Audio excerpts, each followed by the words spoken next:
여러분, 전 세계 1위 투자 회사가 어딘지 아시나요? 오늘 이야기할 이 회사는요, 약 1경 5천조 원이라는 돈을 굴리고 있습니다. 너무 천문학적이라 사실 상상이 안 가는 규모의 투자금을 보유한 세계 금융시장을 움직이는 보이지 않는 손, 바로 블랙록입니다. 1988년 채권 트레이더 출신의 레리 핑크가 설립한 이 회사는 30여 년 만에 월가의 판도를 바꾼 혁신적 리스크 관리 시스템과 전략적 인수 합병을 통해 투자계의 구글로 불리며 막대한 영향력을 행사하고 있는데요. ESG 투자 선도에서 정치적 역풍까지 블랙록의 성장사는 현대 금융사의 주요 변곡점을 고스란히 반영했습니다. 오늘 이 블랙록이 어떻게 현재 위치까지 왔는지 알아보겠습니다.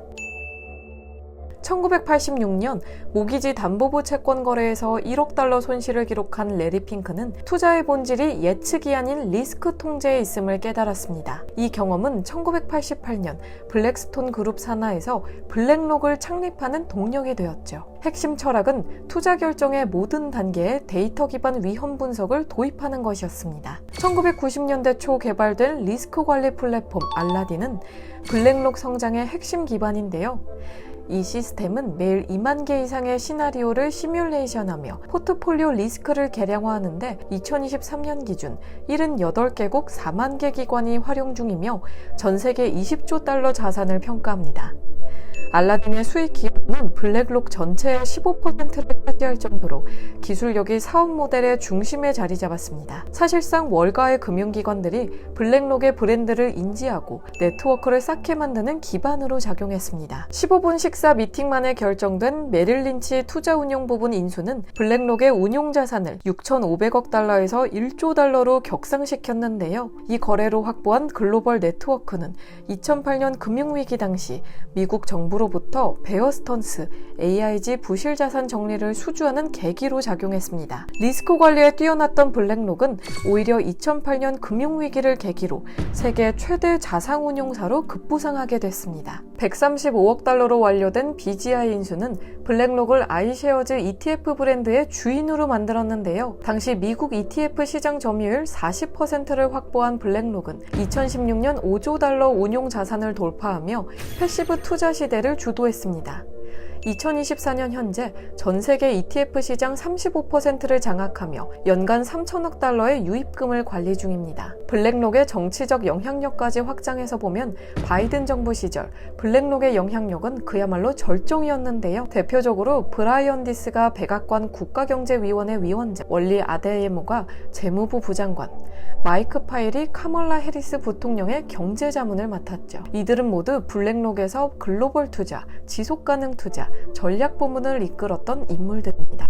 블랙록은 환경, 인종, 성평등, ESG 같은 바이든 행정부의 핵심 가치와 정책 방향에 적극적으로 호응했고 실제로 바이든 경제팀의 주류로 자리 잡았습니다. 하지만 트럼프 정부가 들어서면서 상황이 완전히 바뀌었는데요. 트럼프는 블랙록이 주도했던 ESG, 탄소 중립, 다양성 같은 정책 노선을 사실상 정면으로 거부하고 있습니다. 바이든 정부와의 긴밀한 커넥션과 민주당 친화적 이미지 때문에 블랙록 인사들은 이번 정부에서 주요 정책 라인에서 사실상 배제되었죠. 트럼프 2기 행정부는 친화석 연료, 규제 완화, 반 ESG 기조를 내세우며 블랙록과 같은 바이든 노선의 상징적 인물들을 철저히 멀리하고 있는데요. 시장에서는 블랙록이 바이든 정부에서 너무 가까운 역할을 했던 게 오히려 트럼프 정부에서 배제되는 직접적 이유가 됐다는 해석이 지배적입니다. 2024년 1분기 기준 블랙록은 11조 6천억 달러의 운용자산을 기록하며 독일 GDP의 2.5배 규모를 관리 중입니다.